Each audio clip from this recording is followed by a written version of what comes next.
Ici, nous sommes au centre d'innovation de l'Université de technologie de Compiègne. Je suis enseignante-chercheuse au génie biologique et aujourd'hui, on va s'intéresser aux propriétés technologiques du sucre. Suivez-moi.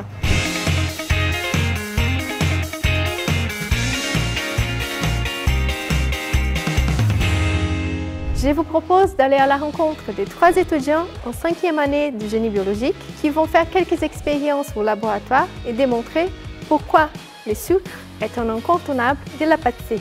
Aujourd'hui, on a décidé de vous présenter différentes expériences et différents moyens de montrer les fonctionnalités du sucre dans les produits alimentaires. Dans la fermentation, ce qui se passe, en fait, le rôle du sucre il est assez important, notamment dans un produit comme la brioche.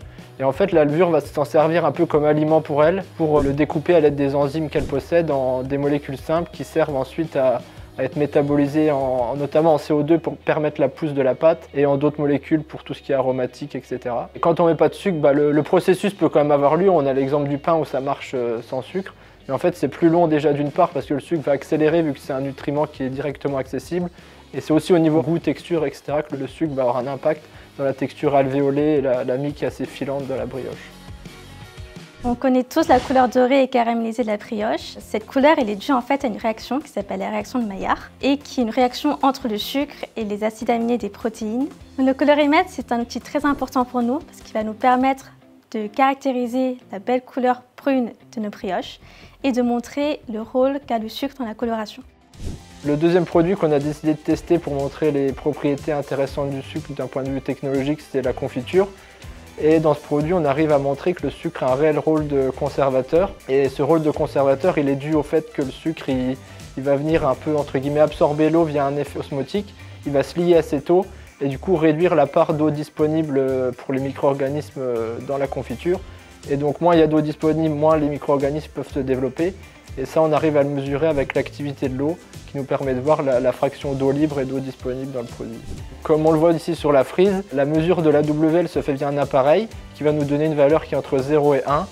Et cette valeur, nous, on sait que sur cette échelle, il y a différents seuils qui sont les limites entre guillemets de développement des micro-organismes. Le sucre a vraiment des propriétés de conservation qui ne sont pas négligeables. On peut le voir ici sur les 2 confitures avec le développement de moisissure sur celle qui est allégée et l'aspect de celle classique.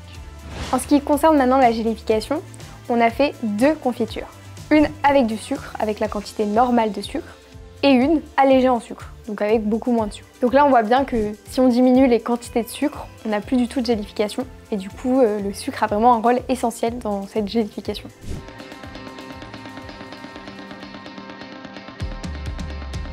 Pour ma deuxième expérience, je me suis concentrée sur la meringue. La meringue, qu'est-ce que c'est? C'est une préparation à base de blanc d'œuf et de sucre. Dans la meringue, le sucre a un rôle de stabilisateur. Il renforce la structure des bulles d'air formées lors du fouettage des blancs d'œufs. Une meringue sans sucre, il n'y a pas le côté stabilisateur qu'apporte le sucre pour une meringue classique. C'est-à-dire que le sucre, c'est ce qui va permettre à la mousse de se stabiliser et ce qui va donner aussi le côté onctueux et brillant à la meringue à la fin.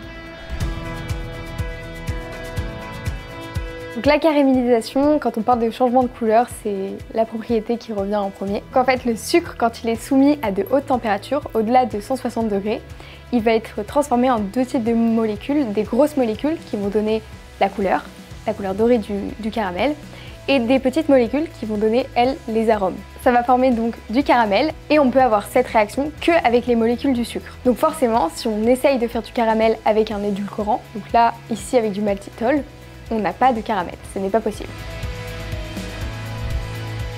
Le sucre n'est pas là que pour sucrer, mais c'est un vrai rôle technologique, notamment pour la formulation des aliments, que ce soit pour la texture, la conservation ou encore les réactions chimiques au moment de la cuisson. On se rend compte que le sucre a vraiment des propriétés qui sont indispensables, nous, dans la science des aliments. Si on l'ôte complètement, on déstructure complètement notre produit et on ne peut pas le remplacer. Le fait d'avoir fait toutes ces expériences et d'avoir découvert toutes les propriétés technologiques du sucre va vraiment montrer que ce simple ingrédient du quotidien est essentiel en fait dans la cuisine de tous les jours.